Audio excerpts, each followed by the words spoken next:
Assalamualaikum warahmatullahi wabarakatuh. Perkenalkan, nama saya Kamil Mahmud.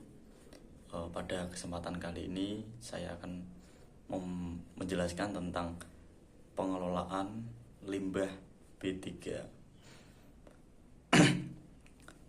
Karakteristik dari limbah B3 berdasarkan PP nomor 101 tahun 2014 tentang pengelolaan limbah bahan berbahaya dan beracun atau B3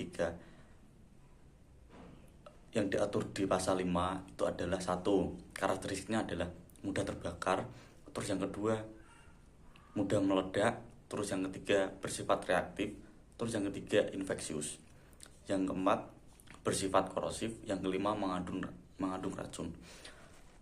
Bagaimana karakteristik dari limbah B3 tadi ketika tidak diolah atau tidak dikelola itu akan sangat berbahaya karena tadi bersifat korosif, mengandung racun, infeksius, meledak. Nah, limbah B3 itu harus diolah dengan cara yang tepat dan tentunya tidak menimbulkan kerusakan atau bahaya untuk kesehatan manusia serta lingkungan. Pada kesempatan kali ini saya akan menjelaskan tentang pengelolaan limbah B3. Yang pertama itu ada daur ulang.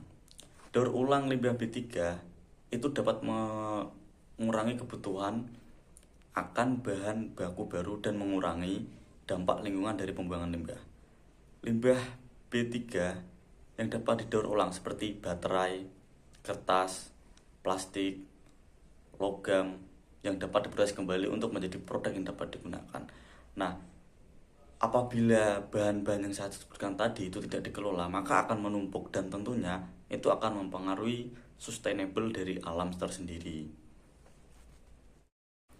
Nah, untuk pengelolaan yang kedua itu ada pembakaran. Pembakaran limbah B3 dengan suhu yang tinggi dapat mengurangi volume limbah yang secara signifikan dan menghasilkan atau mengurangi zat berbahaya dalam limbah. Pembakaran juga dapat menghasilkan energi dalam bentuk panas atau listrik melalui pemanfaatan panas pembakaran. Terus yang ketiga ada bioremediasi.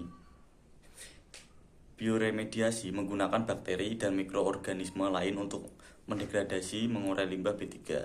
Proses ini bermanfaat dalam mengatasi pencemaran limbah B3 dan biaya yang diperlukan lebih murah, tetapi membutuhkan waktu yang relatif lama untuk membersihkan, terutama dalam skala yang lebih besar. Terus yang keempat itu ada pengumpulan dan pembuangan. Pengumpulan limbah B3 harus dilakukan dengan memperlihatkan dari syarat yang tertera dalam keputusan Kepala Badan Pengendalian Dampak Lingkungan. Pembuangan limbah B3 dapat dilakukan melalui sumur dalam atau sumur injeksi yang memompa limbah B3 melalui pipa menuju lapisan batuan yang terdapat di bawah lapisan air tanah dangkal maupun air tanah dalam. Terus yang ketiga ada insinerasi. Insinerasi atau pembakaran limbah B3 dengan suhu tinggi dapat mengecilkan volume limbah B3. Proses ini harus efisien agar tidak menimbulkan pencemaran baru pada lingkungan. Pengelolaan limbah B3 itu harus dilakukan dengan memperhatikan prinsip-prinsip pengelolaan limbah yang mencakup penyimpanan, pengumpulan, pemanfaatan, pengangkutan, dan pengolahan limbah B3 serta penimbunan hasil pengolahan tersebut. Sekian presentasi dari saya, kurang lebihnya saya mohon maaf. Wabillahi taufiq wal hidayah. Wassalamualaikum warahmatullahi wabarakatuh.